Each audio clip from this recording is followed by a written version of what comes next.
he's while Tom's Just getting coming in here. the door, Peter. Sorry? It's just coming in the door. Whip into it, whip Be into it. careful what you say to me, mate. It all gets recorded. We had important business to manage. And that's the meeting I've finished. declared the meeting open. What has happened thus far? Nothing, I was just going to start on. I did your apology. Said I got a bursting. Apology for lateness from Councillor He's done Belford. all the disciplinary stuff. He pushed me out of Are the road these, and changed names. self-activated today?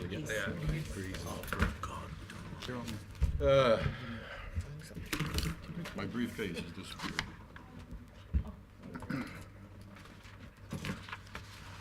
Has there been a karakia? Would you, Brian, care to get us launched a bit here? Thank Oh, you. hey, Brian. Didn't see you over there. A tēnā koutou katoa. Nau mahara mai ki tēnei huihuinga o mātou. Ki tēnei hui tuatai, Southwest meeting for te tau, for the year. So, welcome everybody. Me karakia tātou, te mātou tātou hui. E te atu tō mātou kāinga, tēnei te whakamoe me te ka koe mo tēnei huihuinga o mātou I tēnei ata. Ka te aha te maramatanga me te ora I au kupu kōrero, ka timata mahi ka mau te tika me te aroha. Me a te kiu tonu ki a mātou e tau aroha I roto I tēnei huihuinga o mātou. Whakaaki a mātou, whakaaroa mātou mahi katoa te wairua tapu. Tukua mai, tō wairua tapu hei manaki hei te aki I a mātou. Tēnei mātou e tuohu nei ki mu I tō aroaro. Ka tuku I tēnei inoi, I runga I te ngō tō mātou kauwhakaora a e hukaraiti. Āmene. Amen. Kia ora. Thank you, everyone. Notices and apologies. Just from, I haven't received any apologies. Everybody, we look like we have a full house here today. Are there any other notices or apologies from anyone? Anything to note? I would just note that agenda-wise, I believe at last word, we were not expecting the Chilean needlegrass folks to come up from South Island, so that agenda item is being rescheduled to a later meeting. And the other thing I wanted to note is that items 10 and 14 belong together and will be presented together when we get to that part of the agenda. The item number 10 deals with our official hotspots as we've designated those, the 5 areas that we sought special funding for and so forth, and the staff has more fulsome presentations on those. But then there's another list of items like Central Hawke's Bay, tomato mushrooms, a variety of other things that have been sitting out there with various things happening or not happening, as the case might be. And since we last heard about any of those in December, those are described a bit in the item 14 operational activities update you would have seen, but we're just going to roll the one into the other when we get to that point so that we can kind of have a comprehensive review of what the things are that some of us find a little vexing or perhaps contentious as we start the year out. So other than that, and we do have guests at 11:30 from Tomato Park Trust. So other than that, let's get going. Are there any conflict of interest declarations? Yes, sir. Thank you, Chair. I just noticed when I was filling out the conflict of interest declaration form for here, it had any other occupations that you have, and I'd just like to announce that I have obtained a modelling job, which apparently I'm getting paid for. So It's hairdressing, isn't it? it's, no, I'm Sharpen up. apparently being Donald Trump. So there you go. Do they choose you on your politics or your looks? Back of my head, would you believe it? All right. Any other conflict of interest declarations? Hearing none, we'll just proceed. We'll accept that one without a vote, I think. Confirmation of minutes. So we have minutes of the November 15th meeting, 6 pages of those. For accuracy, any changes to page 2, 3, 4, 5, and 6 just closes it off. Anybody have anything to raise? Hearing none, let's adopt the minutes. All those in favor? Will somebody move to adopt the? I'll move to adopt the. Second. Second from Councillor Curtin. All those in favor? Aye. Opposed? Passed. Any actions arising from those?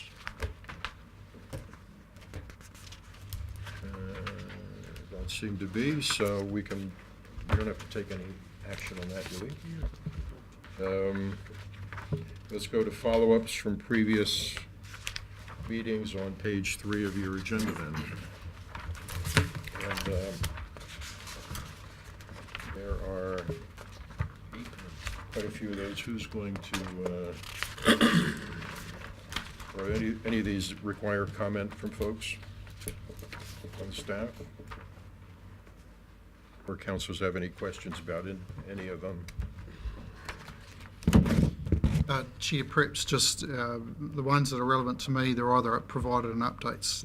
There were points to be noted, and they've been included in the agenda, particularly in hotspots work. And just a note around the fires. So I spoke to Kaha Halakiring, who's involved in that project, and that was an unavoidable use of fires to clear some dry vegetation from an area that they were clearing for planting, and obviously they're aware of the sensitivities of burning vegetation in the open, and it's not their preferred way of operating, but it was something they did at the time, and they're well aware of the sensitivities of the use of outdoor burning.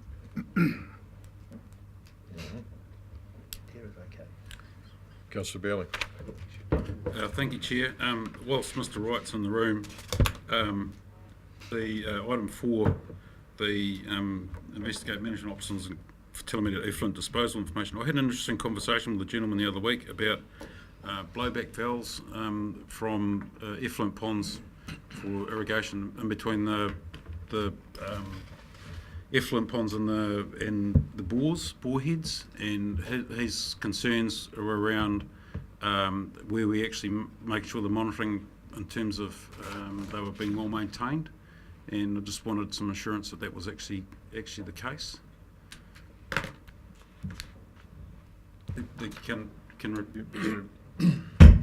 Any comment you can make on that? Or?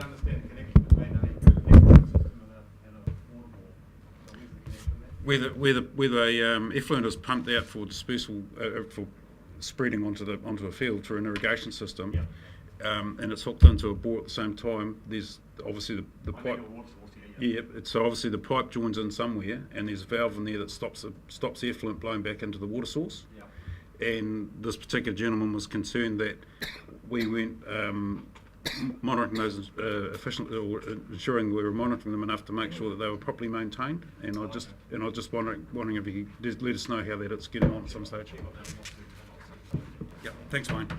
Okay, we'll take that as a follow-up for the next go-around. Any other? Yes. Councillor Evans. Just in relation to the report that Mark Heaney's given us in relation to dairy farm effluent, I noticed cost right at the end, on balance a comprehensive standard telemetered solution to inform monitoring may be cost prohibitive, but there's no cost. Is the cost for this the same as it would be for the owner of a standard irrigation type bore? Does anyone know? So Mark had worked out on the basis that there was the need for soil moisture monitoring as well, because the discharge of effluents related to soil moisture profiles, and that was the bit that was problematic and potentially made it cost prohibitive. The standard telemetry of water, effectively a water meter and telemetry, is the same as for irrigation. It was kind of linking it to the soil moisture, which is really kind of the test as to whether the application of effluent should be occurring or not. But it certainly would be a Rolls-Royce solution. Oh, it absolutely would. So what we're saying is that from a kind of a technical perspective, it's possible to do all this stuff. It's really a consenting and compliance matter to decide whether it should be conditioned on consents and whether it would make compliance monitoring more effective. Okay, so I'm interested to know what the cost of soil moisture monitoring might be, and I do understand it could be a problem because you might want to spread over a number of paddocks, and you'd have to either be able to move the monitor, the soil moisture monitor, or you'd need to install several. So, could we just have a heads up on what the cost of that? Sure. I've noted that, Yep. yep. Come back with that. Mr. Chair. Any other? Councillor Perry? Mr. Chair, just on the same item 4, I note in the follow-up item that future reports would include other hazardous sites, expansion of categories such as TLA discharges. Was there any information obtained around telemetry on TLA discharges? Not specifically in response to that request, Mr. Chairman. These are points that were noted. This was, as you'll be aware, the Resource Use Annual Report, and it was a first go at that, if you like, and we were asking for feedback. So these, I guess, just record the more general comments and the matters that you wish to see, but there was no specific. Looking forward There was to that. no specific information around the telemetry for those. No. Is there potential to have reported back to us what is possible there, just as we had with farm effluent, consideration of telemetry for TLA discharges? Yep. We can do that. Yeah. Thank you. Councillor Bailey? Thank you, Chair. Again, referring to follow-up item 4, page 7, the last bullet point on the background. Look, I totally get that, like the police, you can't be everywhere all the time, and that you're relying a lot on the public to report incidences so that we can follow them up and do something about them. I'm just uncomfortable with the way that particular paragraph is worded, because it sounds to me like we're putting a lot of onus on the public to know what they're doing when they're reporting these things. Because I think there's it's a bit of a challenge, obviously, for the staff to be able to enforce something where they haven't got evidence, and that the evidence goes away pretty quickly or doesn't hang around, so it's hard to pinpoint it, which is something that's covered in a later paper. But I think we've just got to be careful that we're not basically putting any blame on the public for not doing the right thing when they report, not reporting correctly in the manner that would be of real assistance to us. We can educate them, sure, I totally get that. But I think we've just got to be careful about that. I'm sorry, what are you referring to?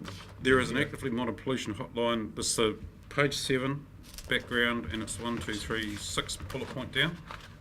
There's a bit of a paragraph there about observations, antidotal after the event comments aren't very useful to fix the problem, and so on. Oh, right.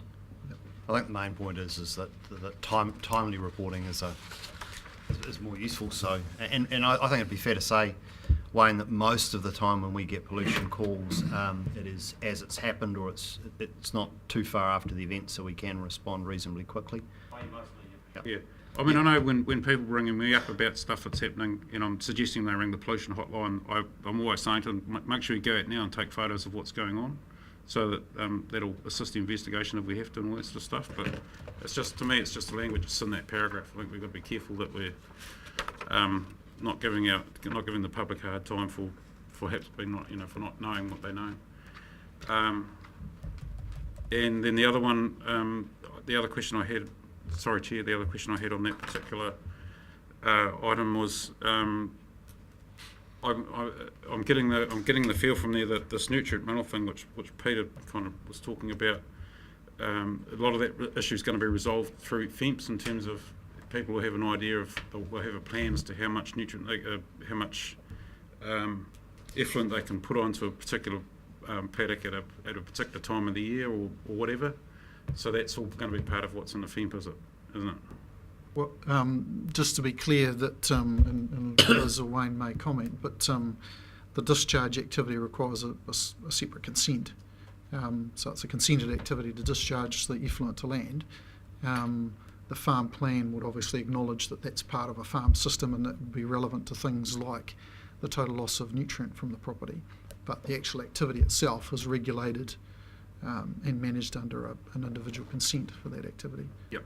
With conditions as appropriate to the location and soils, etc., etc. Cool. And I'd also just like to add, Chair, one more.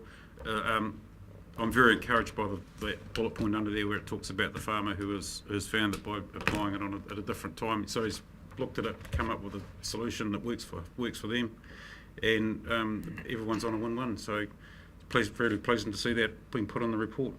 Thank you.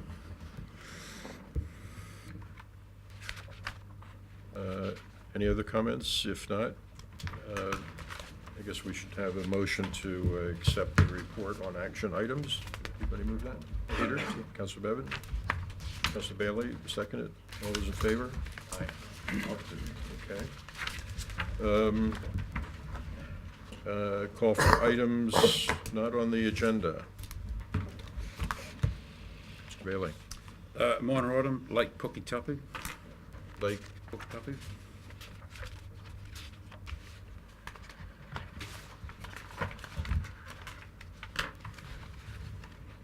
Peter. Tomato mushrooms one. That's a minor item. Peter, I just note that in our hotspots discussion, that topic is going to come up. Oh, So well, you can reserve whether you need to. Okay. Any others? All right. Unless this was mentioned at the outset before I got here, I would like to, before we proceed any further, note that we were alerted yesterday that Mr. Hansen has given us 40 years of service as of yesterday. And he looks And, it. He's showing the strain. He's worn a special shirt. And I mentioned to him that this was the equivalent of 13 terms of councillors, and that if anybody knows where the bodies are buried, it has to be Graham Hansen at this point, and he's even more dangerous because he has the tools to bury some bodies, and he probably knows actually where they are. But anyway, congratulations and thank you.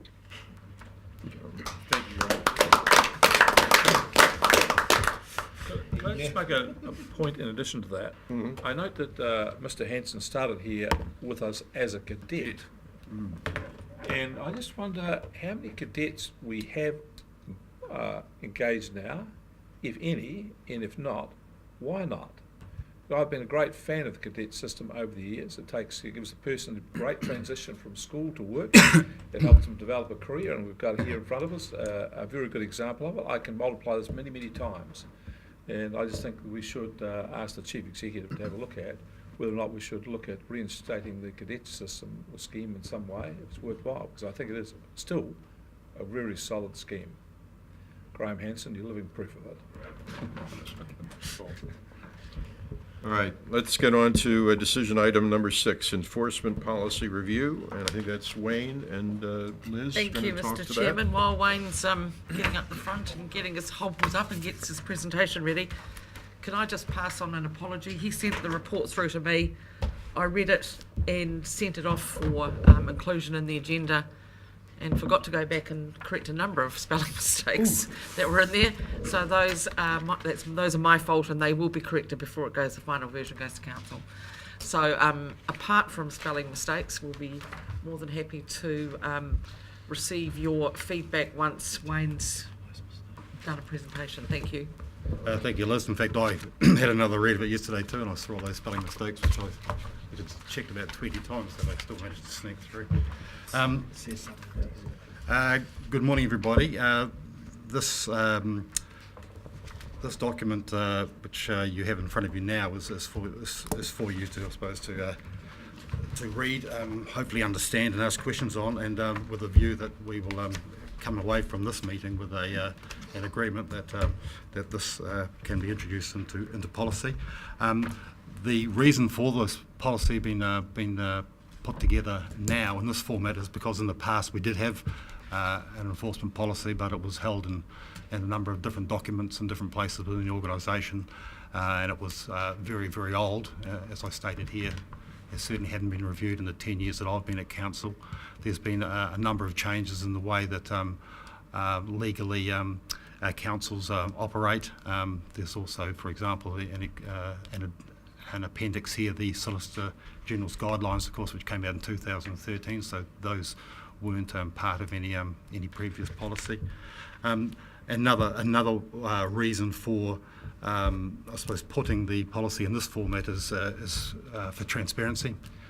There's obviously a lot of interest in the way councils and undertake their enforcement regulatory functions, and this will mean that the policy is easily available to members of the public. It's also a very good or a ready referenced document for staff members and also for councillors, because to a certain degree the work that we do in this field is kind of like I suppose the dark arts. Not many people know about exactly the ins and outs of how it works, but it's and one of the things that we've tried to impress to some people that don't have a great deal of knowledge about how we work is that it's more than us just putting a finger in the air and coming up with some decision. There's some quite strict guidelines and legal requirements that we've got to, and steps we've got to go through to come to our decision making, and the ultimate I suppose the ultimate review of the actions we take are in the New Zealand courts of law. So we've got to be very, very careful in the way that we execute our powers, and the way we undertake our investigations, and the way we present those to the world. So what I'd like to do, rather than go page by page through the document, I'd like to open up to any questions, but we can go through and answer any questions that you may have, or anything you'd like to raise or suggest that we either add, remove, or clarify. Anybody want to kick this off? Councillor Ballard? Well, thank you, Chair. Thank you for putting this policy together, Wayne.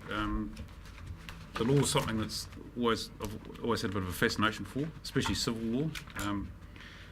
It's interesting, and thank you also for attaching the prosecution guidelines, because I found those really quite interesting. And like everything else in the law, it's the words are open to interpretation, and they're generally defined through legal precedents. So we're very much guided by what's happened on the interpretations that have happened through the legal process in the past, which is I'm fine. I understand that. So. And obviously the policy itself is full of a lot of those sort of interpretations. So, and your understanding of how you have to work under those particular guidelines. Would there be anything necessarily wrong, in that respect? That doesn't preclude us from testing those particular precedences and taking the gambit out of it. You've been a bit imaginative if we had to come to prosecuting someone for any particular reason, would it? Yeah, well, in terms of the precedents you're talking about, it's common law or case law. There are ways of testing that. So that for example, a decision was made by a lower court judge, then that is binding on all decisions that from that level and below. Yep. And then of course, if you go to the High Court, then it's binding. So for example, if we as an organisation decided that we would perhaps want to test this particular point, and the common law or the case law is from the High Court, then in all likelihood we'd have to follow precedent. Where it was something that you wanted to be, I suppose, tested, a lower court decision being tested at a higher level, and that's what you could consider. But it's Yep. No, and what I would comment on in that respect is that if we had, if we felt that we needed to take and test a past precedent at a higher court, or however we go through that legal process, I'd be personally, from my point of view, I'd be quite happy for us to try that out if we wanted to. We should be prepared to take that risk. But that's just okay, so that's just an observation from my part. Councillor Barker. The thing that I felt was missing from this document was a statement of intent. It's it's process driven, and I thought we had had several discussions around here on other issues that the council's intention is to modify behaviour, not necessarily go to prosecute. And we've had this with the CHP water and several other things. It's been stated what our view is, that we want to moderate behaviour, bring about change, not necessarily prosecute.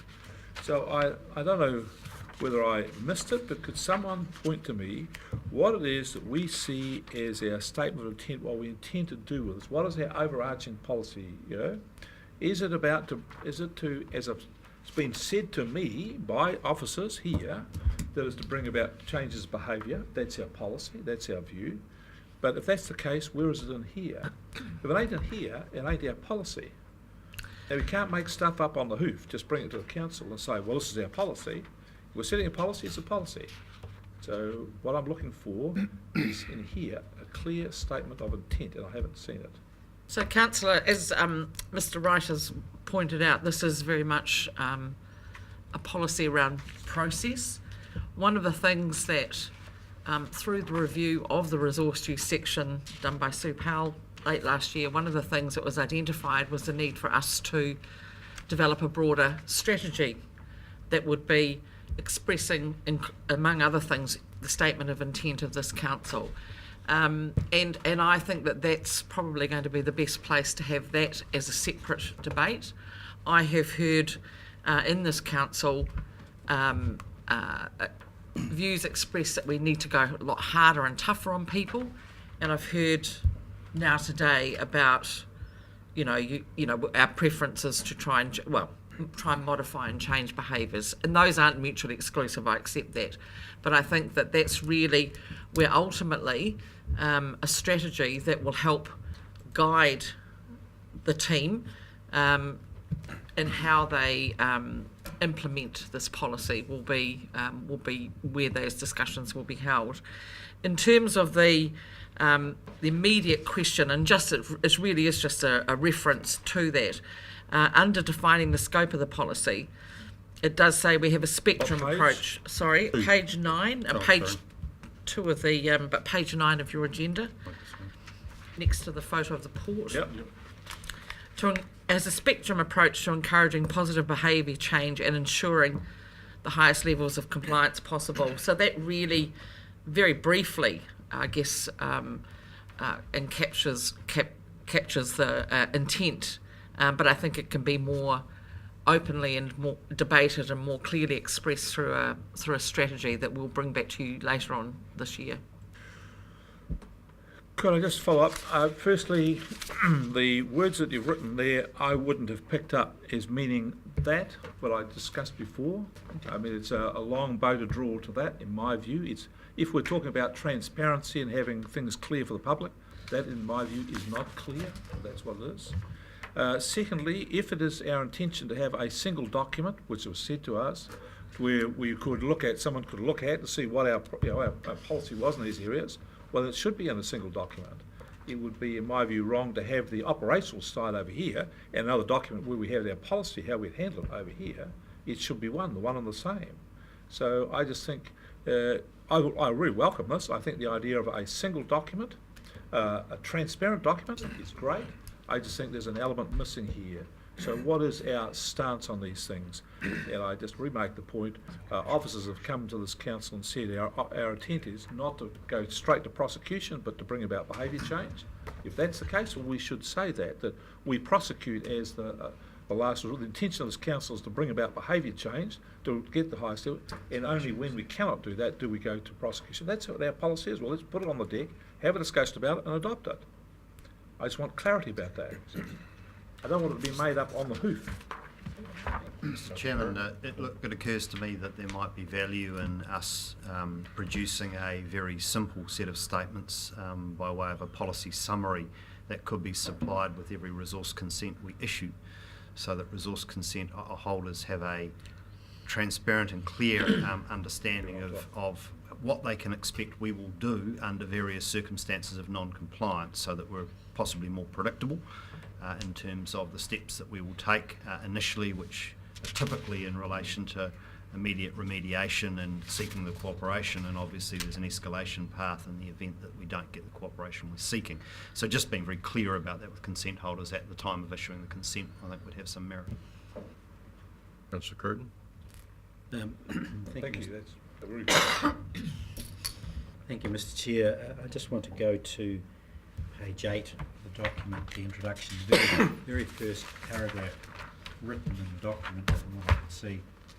Local government in New Zealand is responsible for ensuring compliance with a variety of law and regulations that are aimed at achieving positive community and environmental outcomes. Can you tell me what environmental outcomes you intend to achieve through this policy? Those that are set out in the Regional Resource Management Plan primarily.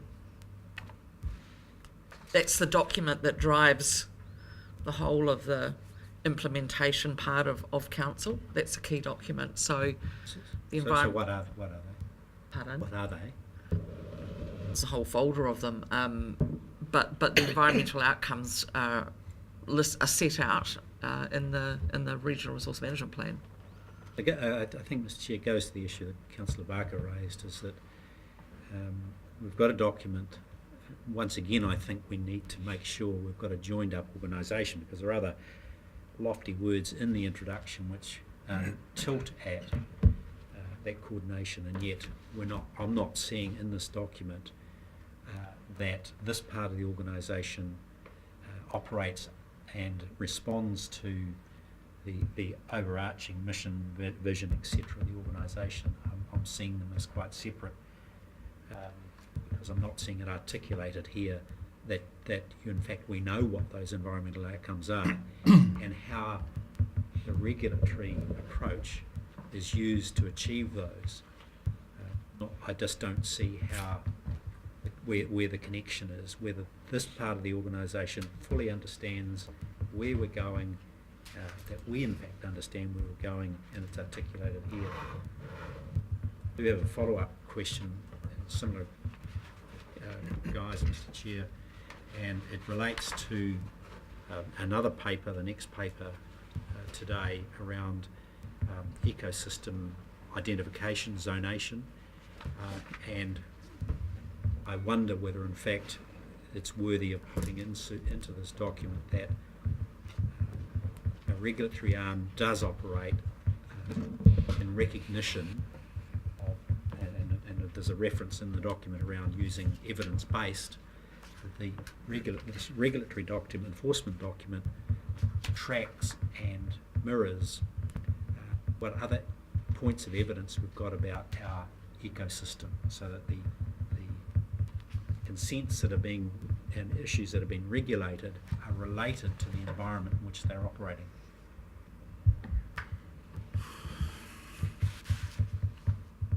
Chair. Hear no comment to that, but Councillor Wilson, then Councillor. Thank you, Chair. I wouldn't expect to see any specific reference to Havelock North Water and or Waihi Dam, but I'm just wondering, where are the learnings from, the benefit of 2020 hindsight vision? Would we do both those operations exactly the same going forward, or is there a way we can be more effective and ultimately less costly in our endeavours to enact enforcement? Well, just the comments I've heard to this point, I think they are. This is not what this document is designed for, and I think we're getting a little bit outside the plane of what the intent of this document is to show people this is our enforcement process. And I know all the other things that have been raised here, I think, are all good points, but I'm not certain that they belong within this document. They obviously are connections that this organisation needs to make with the work that we do, and how our enforcement part of the organisation fits in with that. But I just can't help thinking help thinking that we're getting just a little bit outside the the actual intent and the purpose of this document. And if a person wants to know, okay, what's the regional council going to do about so we'll say a Waihi Dam situation? What's the process that they go through? They can pick up this document and say, "Oh, I can understand that's the process they go through." That's helpful, Chair. Just to follow up though, where will we find the learnings from both those events? Is that part of a strategy I was document going to still say, to come? through you, Mr. Chair, Councillor, that is really where I think that we can, or you as a council can more clearly express your views about both the priorities for compliance monitoring and priorities around the level of potential action that can be taken. I think this document is just designed to set out very much a B, C, D. This is the process that we follow, but in terms of the more broad guidance from you as councillors, that the strategy is actually where that would come through. But with all due respect, Chair, I'm not looking to provide guidance. I just want to be sure that any action that is taken by council officers, independent of political machinations, are done effectively, and we have a clearer line of sight as an organisation to success. That I'm not interested in councillors' views on that stuff. So I understand that, Councillor. I think there's sort of two parts to it, though. One is the there is those one-off. Hopefully one-off incidents, that we have to follow through with. But more broadly, that strategy will be looking at the overall compliance monitoring program, and we'll be looking at, for example, we would like your input on, perhaps where your priorities lie. Is it around, well, I know ours are at the moment, but does it continue to be around the monitoring of municipal water supplies, for example, or municipal discharges, or is it around dairy farm effluent and things like that? So that's going to be a little bit more of a more personalised to Hawke's Bay document than this. This could apply anywhere, and it very much is intended to apply anywhere to any regional council, really. But the broader strategy will be more personalised to Hawke's Bay. Yeah, I think to follow on what Liz is saying, that in terms of you people here decide what our vision is and what we should be putting our priorities into, and at the end of the day, we as they say, the compliance team, we follow on. We take that lead, but there are the legal processes that we've got to follow, and that's what this document talks about. You guys set the tone. Whether this council's view is that we should be tough, then that's what we mirror. If it's that we should take a more lenient approach, that's what we will deliver for you. So it's you guys set the tone, and we follow. We're your servants in that regard. So if I could interject before, Councillor, just to follow up specifically on this, it seems to me that one thing that would be helpful here is it's kind of danced around that there's this issue about being independent of political influence, and for a public reader of this, it does seem like it would be helpful to have some indication in here in a generic way as to what is legitimate political, what is the role of the political side of the table? Is it setting priorities as to we'd rather have you focus on, toxic waste dumps, or we'd rather have you focus on water pollution violations or whatever. I mean, it seems like you're perfectly happy that is a decision that we make as councillors from a prioritization standpoint, and so it is never made clear here really as to, well, where is that? And that's what we're always dancing around as councillors. Sometimes we get on the phone and bang on the table and say, why aren't you doing more of this? And you push back as you feel you should at various points, but and it's ultimately a judgment call that's going on, but, so it can't all be put in canon language here, but it isn't made clear at all that, okay, here's where the political part of it stops, here's where the execution part of it begins. That would be helpful. The other thing about it, this is all written from the standpoint of someone that might feel that they are going to be, that they have compliance issues, they have consents to deal with and so forth. The other side of the table is, and Councilor Bailey alluded to this earlier on in the previous conversation, we do want to encourage the public to bring their concerns, including hard complaints, to us. And often councilors will be the recipient of those. Other times it'll be a hotline. It could be anything in between. And so I would find it helpful to see somewhere in here something that is actually a bit more positive, that this isn't just for people who have to live with consents. This is also a document that is of utility to people who may feel like, what do I do when I think something is not working, or when there's something I should complain about, or whatever. That's the other side of this, it seems to me, and it would be useful maybe to have a little section that deals with that. Councillor Graham. I 100% agree with, sorry, I'm on, Alan. 100% agree with what Tom's just said. I think it's good paper, but we do need to have a acknowledgement that the public will get involved and they will tell us if they think a drain's polluted and blah, blah, blah. And that's about the political side. I think Rick's thing is really good, because we do have a culture here, and I think it's a right culture too, that in the first instance, our job is to talk to people and encourage change. That's the first instance. And everything that I've been involved in and I've seen over the last 4 years, that has been our strategy. And it's a good strategy. We don't want to be just going out there and smashing people straight away because they make a mistake, or we need to talk to them and say, but if they continue to do it, and we're getting a few of those, everyone needs to be really clear that we're going to hit them hard. And I'm not sure they are at the moment, and I want to get a message out there that we're the friendly guys in the first instance, but if you mess us around, we're going to smash you. And not $1,000 or $10,000. So we say, you will not drop raw sewage into the Karamu or the Arahuri, and fix it.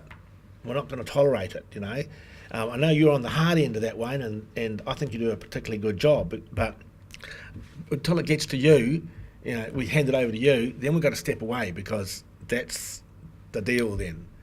But somehow in this document it says, yeah, we're going to accept problems and we're going to deal with them, and our job, and we're going to try and manage change for our residents and our people. But if someone continues, we're going to hit you hard, and really hard. So what I'm hearing here is that this particular document needs to be part of a larger document, doesn't it? With all all those other things, will bring it all together. Well, I would say not necessarily a larger document. I just think there just needs to be in the middle of it a couple of clear statements. One is, as Rex has just put, that our immediate tendency is to bring about behaviour change and protect it, and we give people the opportunity to bring about it. And I think what you've said about telling people what our process is, great. Let's be clear about that. I think a statement at the beginning of it saying that the decision to prosecute is not a council decision, it's an independent officer's decision, but the council does have views about what its priorities are, and these are our priorities for this moment, and have the document to be updated. There's Tom's point. I just think of those headings there, so people when they read it can see right from the beginning, these are where we start from, and then this goes on to the process. So, well, if you haven't done what people said you're going to do, and you are in the area that we're concerned about, well, you're going to be prosecuted, and here's where we go, And these are our rules. So I think that would be helpful, just to steer people in the right direction. Just here's a couple of headers. And the other, in terms of suggestions of further input, it'd be nice to see something of a funnel with a diagram with a funnel with, say, pollution hotline or complaints to staff, whatever, that going in and this is where the decision. Where they go. Yeah, so the public can see their input is actually part of the process. And if we would have said right up front clear that the intention of this is to bring about changes to behaviour, not to immediately go to public, who in the public would argue with that? Yeah. They'd say that's exactly the right thing. We want you to do the right thing. This is what we want. But Rex's point is that if you don't, well then we will do something. So this is what we'll do. I think it'll be a statement of the document that the public would welcome and who nobody could disagree with. Yeah, I agree. Councillor Councillor Dick, I'm sorry. Mr. Chairman, I've looked at this as a review of the council's enforcement policy and bringing together into one document the policy and processes for enforcement, and I think it's a good start. It's a very good start. And I couldn't fault it in any great extent, but I do take on board the points made by Councillor Barker, and that, for example, that defining the scope of the policy could be just tidied up a bit and given a bit more emphasis as to where the priorities are. And in the introduction, that linkages could be shown between the policy, the enforcement policy, and what in fact it is actually enforcing. And what it's enforcing is the regional resource management plans. So I think with small improvements or enhancements like that, then we'd have something pretty good. I don't believe it's necessary to start from square one with a clean sheet, and I don't think a voluminous document is what you want or the public want for that matter. You know, keep it simple. Yep. But I think we've done a pretty good job. I'll move. Sorry? I'll move. Seconder to accept this report. Any further discussion? Yes, please. Well, Mr. Chairman, I'm sorry? Do you want to comment? I don't. Are we just accepting the report, or I'm just looking at what we're actually moving? Or are we? We're going to have to bring it back, aren't we? Yeah, that's the one. Yeah. Yeah, it won't be to council because we need to know your Thank priorities. you, Yeah, Mr. Chair. That was the point I was wanting to make. I'm not in a position to adopt this current report. And I appreciate the aspect that Councillor Barker's raised in regard to an approach to enforcement that he's making. But I go back to it, and this is my reason for not being in a position to adopt this report, is that to me there is this piece of it right in the middle of it, and the piece of if you like, the direction of travel that I think we've set is that we're not wanting any part of the organisation to be acting discreetly without a measure of oversight and mandate in terms of our environmental outcomes. So I think it would be useful to incorporate a brief commentary, 2 or 3 paragraphs around what we're actually trying to achieve both for the community and the environment, and this is a means of ultimately doing that. And I take on board the point that Councillor Wilson made around the learnings that we've got in front of us. In my view, some of the highest priorities that ought to be expressed in this document include the safety and health of the community, which obviously was reflected in the recent events. Ditto, the state of our environment and what are the issues that need to be raised there to put those issues right front and centre. So with a preamble around where we're heading, ultimately gives the reader the opportunity to say, oh, that's what we're doing, that's where we're going, and it also gives a clear mandate, if you like, to the regulatory staff to say, our job is to protect the health, protect the environment, and this is the way we do that. So that's why I suggest that something like that could help set the scene for that document. Good idea. Councillor? Yeah, Mr. Chairman, shouldn't the resolution be something to the effect that the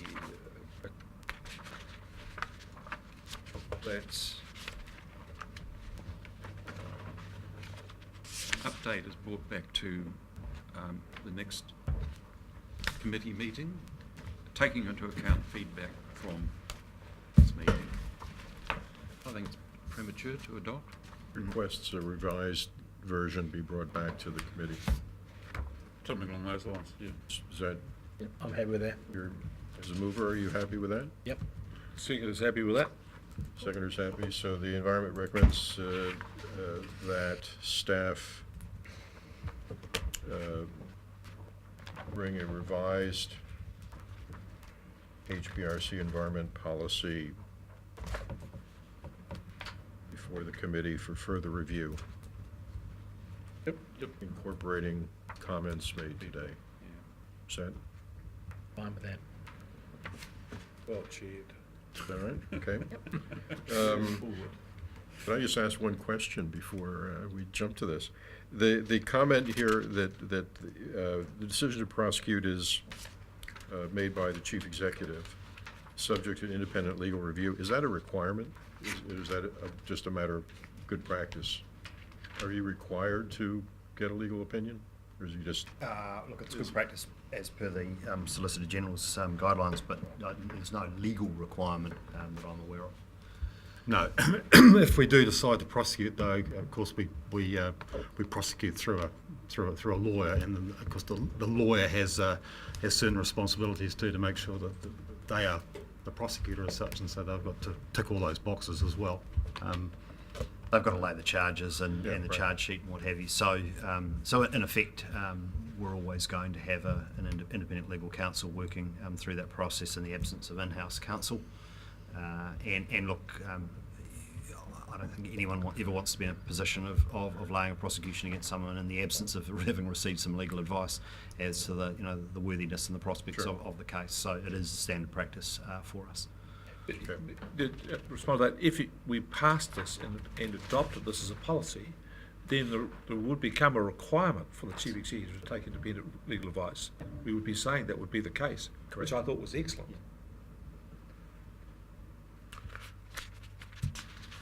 I wasn't, but that's all right. Right? I wasn't, but that's okay. So we have a amended motion. I think everybody understands what it is. Does anybody else wish to comment on it? If not, I'll put the motion. All those in favor? Aye. Opposed? No? Hey, can I just please ask just a quick question? How then can we or I obtain from this council a definitive statement as to what your priorities are in terms of enforcement? You've got it. Yeah, but but each council changes. The previous council of this had a different view to well, I believe a different view to what I think you people may have. It's Fair comment, Wayne. Suggestion? Well, the clear thing is that you come back to this council with a draft which sets out what that is. The council adopts it, and that becomes the council's policy until the council subsequently changes it. It will then have to be a council decision to transparently change its policy. So the matter would have to come up to a committee like this in the future, go through it, and then we have to go on to council and be adopted. So we're giving you clear guidelines, which you would welcome. And guidelines what I need, yes, certainly. It is. Some comments were made here today, such as Rex's, that are very pertinent to that. Yeah.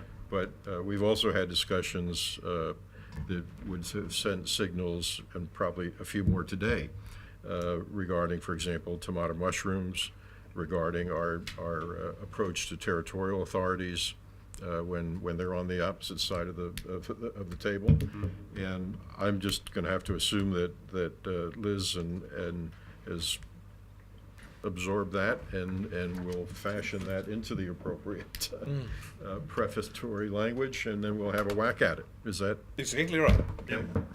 Hallelujah. Right. Okay. So you're going to have to guess, Wayne. Or better still, you have the opportunity to shape it. Oh, what a challenge. Thank you very much. If you're not sure, Right, give us thank some you, Wayne. options. Okay, cool. Thank you. biodiversity strategy. Thank you, Chair. So Keiko's just going to come up and run you through a quick presentation on a really useful bit of work that the team's been involved in.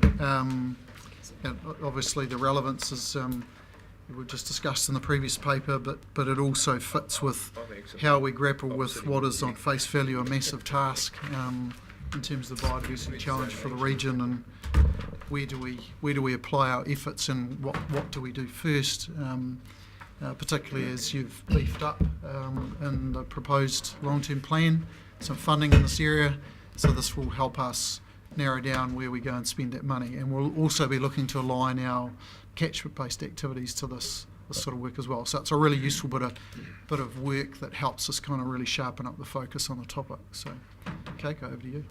Thank you. This paper is to update you on ecosystem prioritization, which is one of the 6 priority actions identified in the Hawke's Bay Biodiversity Action Plan 2017 and 20. So I would like to start with why ecosystem prioritization as opposed to the conventional species-based prioritization, and then I will explain briefly on the process that we've taken so far, which consists of 4 stages. And then quickly show you the outputs of this analysis to date and the use of how the information can be used, and concluding with the next steps. So ecosystem-based conservation has become mainstream globally and also nationally. And it is because the ecosystem encapsulates all the living things in it, and also the processes that are driven by this web of lives or the community of species. So by protecting or maintaining one way or the other of full range of ecosystem means that we are protecting or maintaining or managing the full range of species at their natural distributions, and also the processes they're driving. So in Hawke's Bay, there are about 500,000 hectares of indigenous ecosystems left on the land, and on top of that we have about 7,500 hectares of lakes and 23,000 kilometres of rivers. And as far as the terrestrial goes, we lost about 80% of the original extent, but still it is quite a large area to try to manage. So we just this is the underlying driver of this prioritization exercise, to give us the short to medium term targets and still delivering meaningful outcomes that are eventually leading to the outcomes sought in the Hawke's Bay Biodiversity Strategy. So the prioritization process is 4 stages, and first of all, we compile the data that's needed for this analysis, and then those information fit into the a software called Zonation, which does the ecosystem prioritization or ranking of the ecosystem sites. This is done by consultant.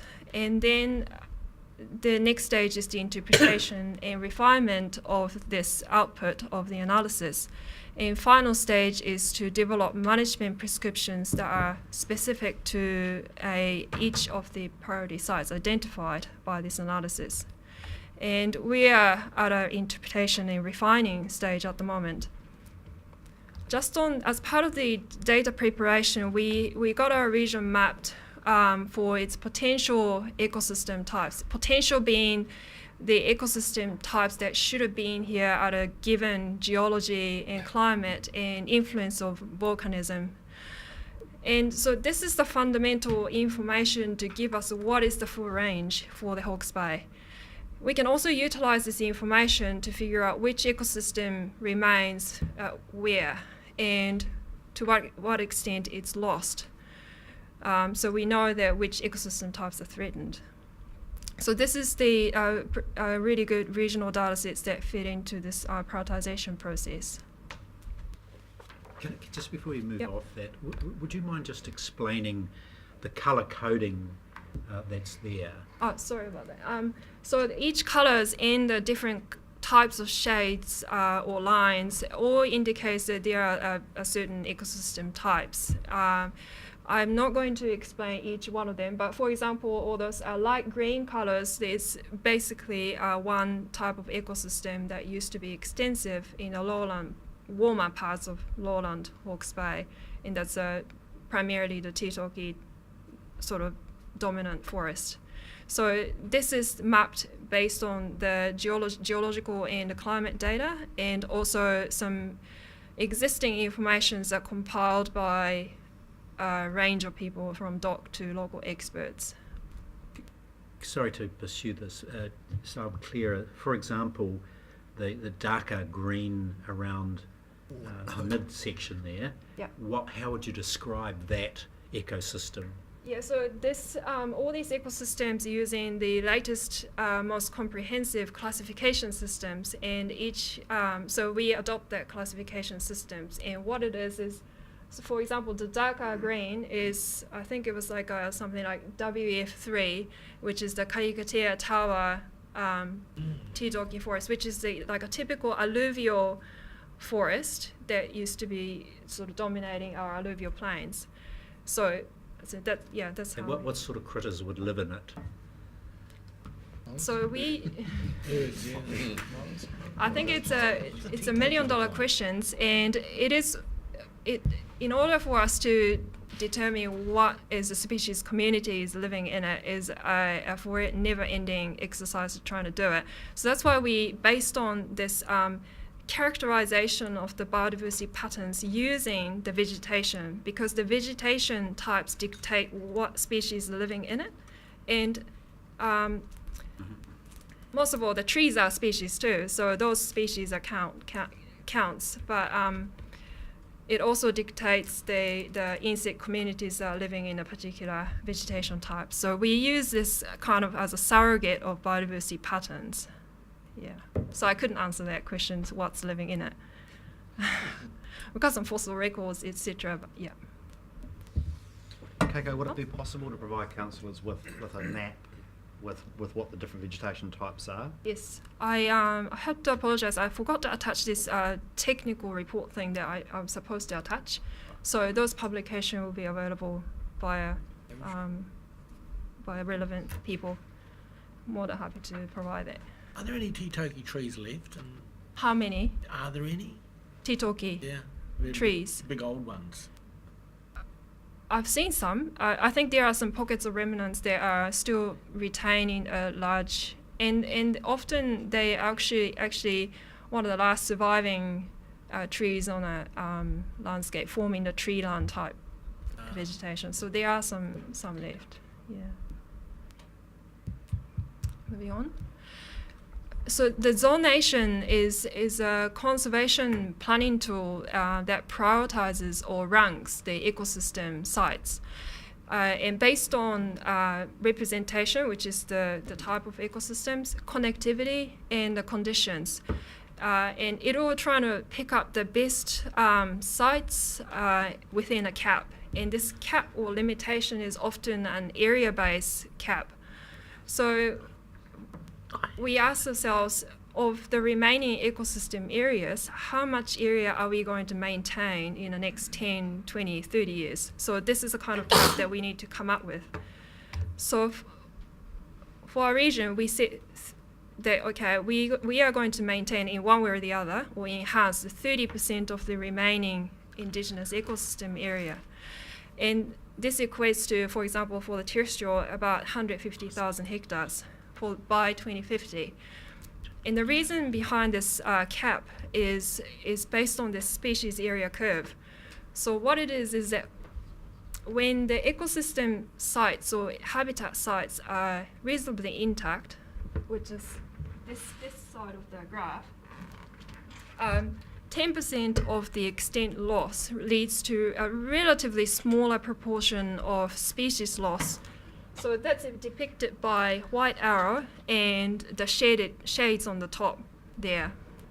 But when the habitat is already lost to a great extent, then further 10% loss of that extent leads to a very larger proportion of species loss, which is depicted by the black arrow and the shaded area at the bottom. So, and as you can see, at the 20% mark, the species loss becomes exponential. And that seems to be the common ecological pattern or ecological process that seems to be consistent across the world. So we decided that 30% is a reasonable target for us to aim for the 2050. So that's that is the principle behind this 30% area-based cap. So I'll go straight into the outputs of the zonation. So the map shown here is the top 30% terrestrial ecosystem sites, and there are 900 sites identified by a zonation tool. 60% of sites are very small, or less than 10 hectares in sizes. 40% of it is on unprotected land, 60% are on private protected land. That's area-based. And so far we've spent over 200 hours of our time, docs, and the local experts' time to review and validate each single sites or polygons, and we are about sort of 75-80% mark. So it's taking a long time, and we envisage that this is going to be a pretty labor-intensive exercise to try to validate these sites. We also did a ranking exercise for the rivers and the lakes, and the zonation identified those top 30% aquatic ecosystem sites or segments. And as we sort of validating the terrestrial sites, most of the terrestrial, the priority sites, intersect with the aquatic, priority aquatic sites. So this is emphasizing that the zonation would rank put a lot of weight on the connectivity of different ecosystem types. So yeah, most of these terrestrial ecosystem types either include the lakes or adjacent to the lakes, or have segments of highly ranked river segments. So this set of information, or the framework itself, can inform the Biodiversity Guardians of Hawke's Bay and the Biodiversity Foundation for their decision making. It is not going to be one and only criteria that they will be based on, but it is certainly going to be a large part of their decision making criteria. This information will also directly inform the proposed biodiversity business case, which is the 200K of operational money. And so this operational funding will directly spent on some of these priority sites identified through this process. But there are other ways. Can I just ask a question there, Keiko? I'm assuming that the 100 priority sites are priorities because they represent ecosystems that are in danger of falling below that 30% threshold. Is that correct?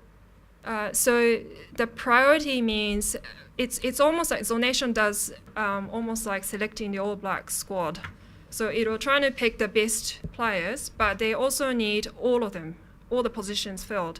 So zonation does the same thing in trying to pick all the sites that are best representing each of those 60-something ecosystem types. And then, of course, you need a reserve because, that's how All Blacks work. So not that I'm... How they win. Got their attention.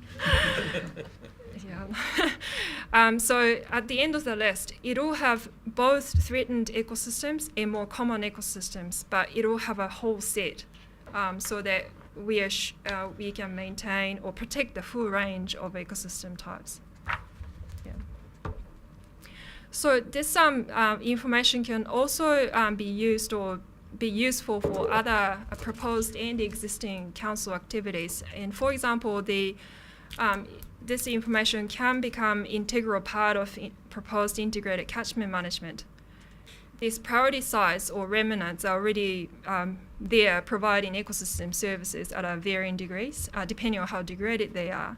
But they are the remnants and also the living proof of the resilience to that landscape and the climate. So those functions and the traits can be capitalized upon by such a integrated catchment management to deliver the catchment level, nutrient and water outcomes.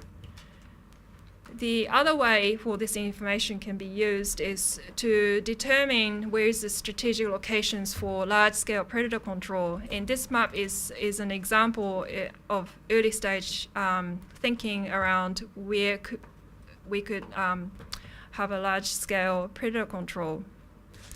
So this pink sort of shaded area is about 20 to 30,000 hectares, I think it is, and it actually contains a few hundred priority sites already.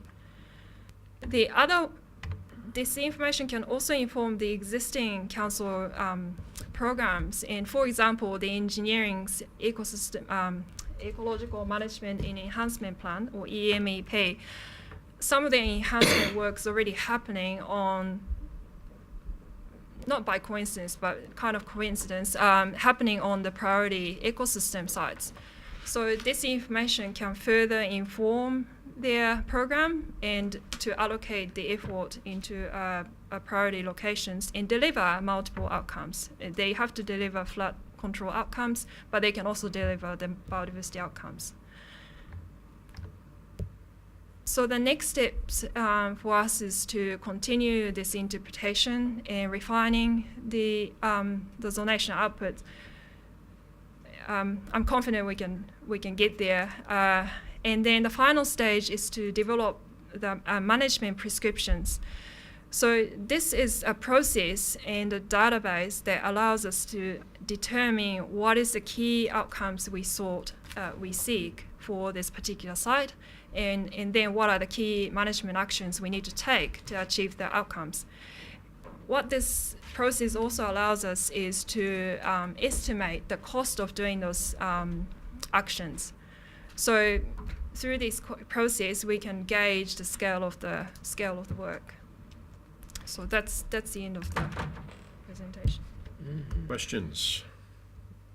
Well, blown over. So, there's no other question to raise. Are there no questions? Oh, there's a question here. Councillor Bailey? Thank you, Chair. You talked a couple of times about being 500,000 hectares of indigenous ecosystem areas remaining today. I take it a lot of that is still tied up in like dock estate or something else like that, rather than being... Yes, it's about area base. It's about 60% of that is on conservation land, and that includes the dock, primarily dock, but about 6% is enough in Arahui, which is, yeah, and a little bit on the Kiwi too, yeah. Okay. Yeah, no, I just, to me it was, I mean, it just sounded like such a huge number, and I think it kind of takes away from the urgency of what we're, of the challenges that are confronting about the loss of biodiversity. Because if I was someone looking from outside looking in, I'd go, oh, you know, you got 500,000 hectares in there, that's heaps, you know. Whereas we can't afford to obviously lose any of that. So that just a comment on that more than anything. Yeah, I think perhaps when we sort of, depending on who we are talking to, but if we see the breakdowns of which ecosystem types falls on dock estate and unprotected land, and the picture is quite dramatic in that dock estates only represent about sort of half of that full representation. Yeah. So if we look at the ecosystem types basis, unprotected land is where those threatened there are about 22 ecosystem types that are threatened, or less than 10% left, less than 30% left, sorry. Those are the mainly on the unprotected private land. So perhaps that's maybe one way of sending the urgency that, you know, this is what we are dealing with. Yeah, and I think just another comment too, it would have been those maps that you put up, I found them really, really useful, because that I can envisage where all the challenges were. It would have been, I think, useful to have included that in the agenda paper, so that anyone that's viewing them could have seen them as well, rather than not having the benefit of seeing your presentation. Councillor Curtin. No, I'm happy to wait. Keiko, thank you for your really fascinating talk. It's a bit above my pay grade trying to understand it, but just going back to one of your maps there and identifying the priority zones that you're contemplating, then using that for decision making. Have you overlaid current council activity, for example, the hotspot locations, and their reference and relationship to a priority, if you like, ecosystem zoning? I have played with the overlaying with many things. One of the things I did is where the community predator control programs currently happening, but I have not really materialized in a written form. Then hotspot, I'm just sort of looking at some of the locations to see if they actually intersect with the priority, these priority sites. Not all of them, as far as I can remember, not all of them are on the priority sites, but most of them are overlaid. So there is a correlation between council outputs and the prioritisation zone, the zonation? No. No. Because the prioritisation is based on those three key elements, which is the representation, so what they represent, and the connectivity, and to an extent, but not a great deal, is the condition. And condition part is based on the indicative predator density in the landscape, and also the logging history, and the other one is the proximity to the urbanization, which is the indication of the weed density of the area. So these are the main thing that fit into the conditions. Mm-hmm. We did not really take into account the planting program, for example. Sure. So your this program, when you go and have a chat to James about it and say, look, here are the priority areas and these guys over here, and you tell them they're barking up the wrong tree, how do we reconcile those two purposes, if you like? How do you use your tool for decision making? I'm using that as an analogy of using data to drive decision making. It's a good question, Councillor, and I guess this is one of the points you might recall in the development of the catchments proposal, as I presented to you a spatial prioritisation tool that Waikato Regional Council have developed that allows that exact exercise to occur, where the information that Keiko has, Campbell and his team have, all of the other council activities can be layered in there, and we can get a spatial view of areas that have multiple benefits through single activities, where multiple activities can have wide-ranging benefits, and it allows us then to prioritise our activities or target our activities within catchments. Unfortunately, in the development of the hotspots, some time ago now, we didn't have the benefit of this work, so we had to take our best guess, and by the sounds of it, we got it largely right, but obviously improvements yet to be made. And I see that these sorts of tools, as they're developed and we refine them, will be fed into our ongoing and continual process of triaging effectively and prioritising our activities within catchments to achieve multiple benefits. If I could just add to that, I think the paper is, to this point, is very clear about indicating that this is a tool that, as has been identified, needs to then be weighed against where the predator-free Hawke's Bay folks think they should be headed, what's the engineering team doing, and how does this relate to that? The ICM, the Integrated Catchment Management, I mean, it just seems like this lays out, to me, a very intelligent targeting methodology, basically, that we would expect the staff to have to juggle the inputs and come up with ultimately the priority list.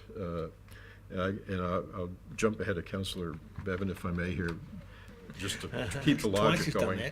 The question I have is that we talk about 200K of per annum funding that will be funding operations on the ground starting in the next fiscal year if the LTP is approved, when can we anticipate seeing, okay, boys and girls, here after we've weighed all of this and we've heard from all the various contenders who want to be a part of this, what are the 5, 6, when might we actually see what those projects are?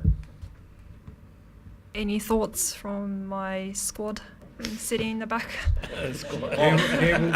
Campbell, The reserve. I noticed, for example, you've had a team going through the prioritization of the terrestrial, and you're 85% done. So I'm assuming you're getting in the home stretch here, being able to say, here's your team's view of what those priorities might be. Yeah, perhaps I could kick it off and others can add to it. I think the point you make is the right one, that this is part of the jigsaw.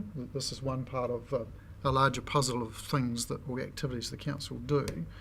What you really want to know, and it's the right thing to ask, is what does that look like in its entirety when all the pieces are put together, be it biosecurity, biodiversity, catchment, engineering, what's the entire view? And that's the sort of thing that, as we, excuse me, like I say, move into our integrated catchment programs, and we're starting the triaging, that we would say, well, that's where we're going to go. So I'm envisaging that very early in our new financial year, as we're into that realm and we're bringing all of those things together, including Keiko's work, we can bring you back here's a catchment, here's the view, here's where we see we're going with all the activities.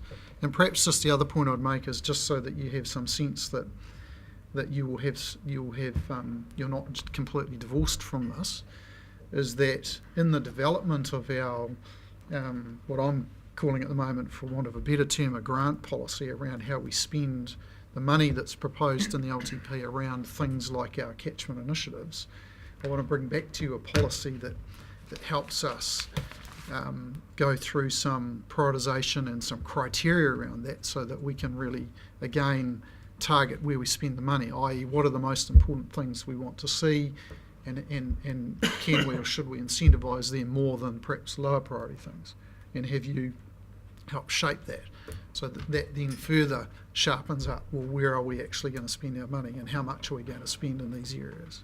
So you'll get that. This is exactly the area that I wanted to ask about, and you just called it a jigsaw puzzle. So we've got Keiko here today talking about a biodiversity strategy. We've had Campbell coming and talking to us about predator control and pest management and so forth, and we've got the Cape to City, and we've got the hotspots programs, and right now in my mind there's a whole lot of silos of things happening, and I know in some way they need to be integrated, and I want to better understand what that integration looks like and how much we're investing in the various parts of it. And maybe it's best to do it catchment by catchment, I don't know, but what I'd love to see, so that we get a better understanding of the overall picture, is some sort of a flow chart or diagram or something that explains this to us. Is that possible? Yeah, absolutely, and you know, that encapsulates nicely the integrated catchments proposition, is that it does that. And I'm thinking, just off the top of my head, that perhaps the first thing we bring you back is a bit of our initial thinking around the spatial prioritisation tool that helps bring together and visualises all of that, and we can run through some maps.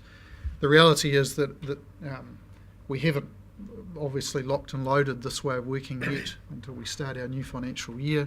There'll be a little bit of time to get around that and get it organised, but absolutely we'll bring you back that view as quickly as practicable. If I could just add, Chair, that the issue and the risks around operating within silos, given these many interdependent pieces of work have synergies and mutual benefits, is something the exec's acutely aware of, and it is something we're seeking to remedy as part of the organisational restructure. The briefing I'll be giving to councillors next week will be dealing with this substantially, and you'll get a much better picture of how we're pulling all of these strands together, so the organisation is organised in a way that brings it all together for maximum impact. Could I just add one thing, that I want to take that the next step. I like the idea of getting it all together. I love the sophistication of this, but as I went through it, I thought to myself, well, so what? What's going to change here? What's going to happen? So then Tom took it on and said, well, we've got all these other elements, as that's what's going to get us to. Then Peter says we've got to have it described. I get that. But I also think we need to be able to have, pick up on a point that Neil has made, Councillor Kurt's made around this table on a number of occasions, is we have to have markers that we can measure steps of progress. So I want us to be able to, when they come there, to get us to, so we can see how it fits together, the piece of the jigsaw, and we've got a marker of where we are today, so that in 1 year, 5 years, 10 years, 20 years, people can look back and see where the changes have been. So we need to think about how we measure what we've got, where we are, and how you can measure, therefore, that over change over time, so we can say this works for these reasons. We can have all the words about synergies and about integration, all the fancy words, but at the end you've got to get down to something measurable. So if we can somehow find a process that we can map the progress and say this is real, it works, well, that'd be helpful too. I'd like to see that as part of the presentation. So, Councillor, the strategic plan you adopted last year had a number of quantitative measures that presupposed this tool would come forward and guide our work.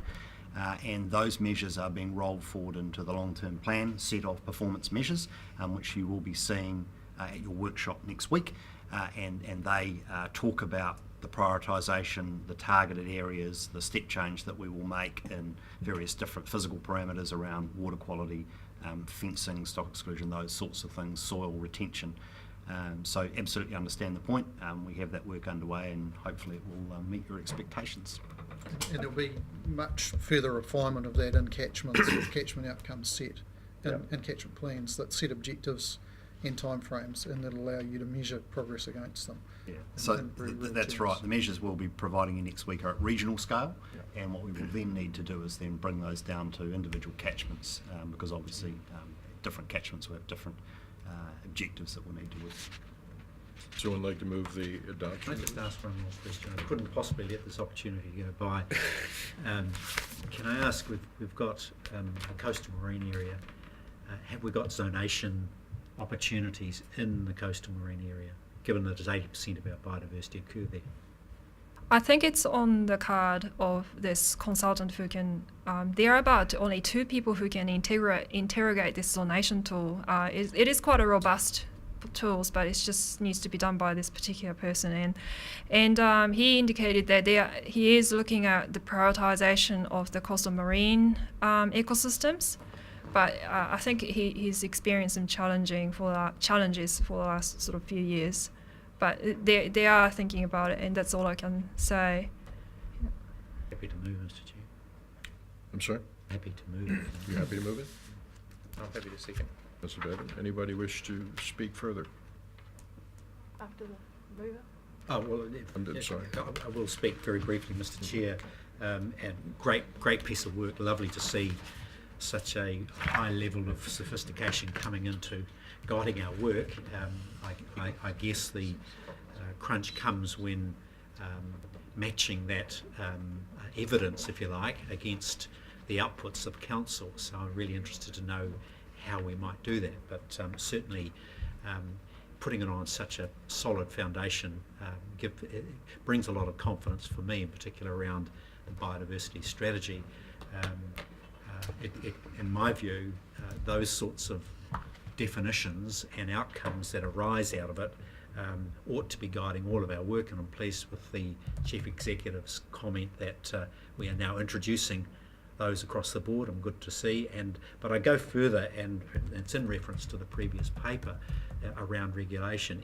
I think the organisation needs its milestones, its outcomes explicitly identified in all of their work, and no matter where they are, there is a milestone that they can use to measure their global performance.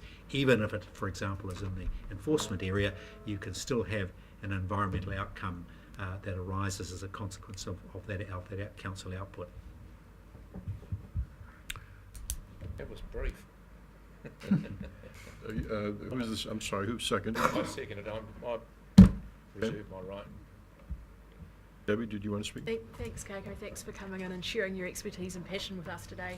I really like the way you translate something you're absolutely passionate about into what's great for the region, and you do it beautifully so that we can all understand. So congratulations on a really interesting presentation, and in your work, and I look forward to seeing a bit of a breakdown on those maps, which I think is coming through with Italy at some stage. Yep. I really enjoyed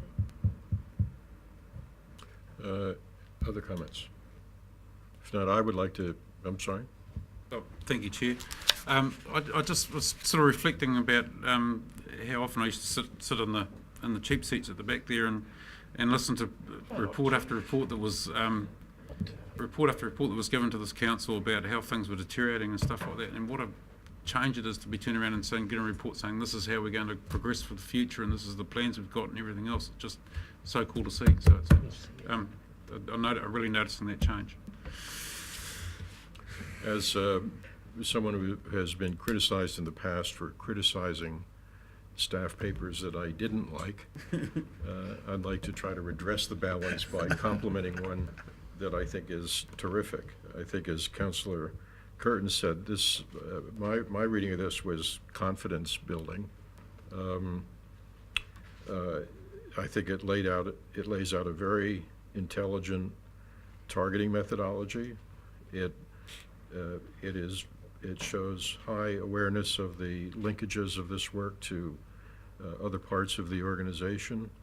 It reports engagement with the community in trying to refine the targeting that you're about.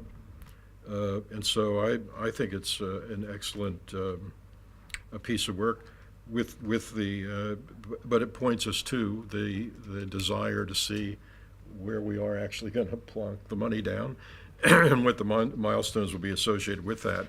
The only other comment I would make is on item 26.3, projects on the ground are essential to win hearts and minds in the community. I understand the science basis for the ecosystem approach, but as a marketer, I want to save critters at the end of the day, and I think that's what most people want to do. And so when we see Cape City, reports and so forth, it is all about, here's a fuzzy-looking little animal that that everybody can get all excited about and feel warm about, and so on. And so I come from an old school of thought that talked about charismatic species and so forth as the driver of getting people interested in this. So you look for the biggest bird, the biggest mammal, the biggest whale, whatever. And that's what historically has driven political interest in what we're talking about here. And so I would just ask that as you don't lose sight of the fact going forward here that when you ask, well, what actually would be in this habitat, some people can get into restoring habitat and all of that, but Peter wants more of his, whatever he catches is, he wants some little fish to catch, and other people want to see more kiwi, and other people want to see something else. So I would just say, don't lose sight of the fact that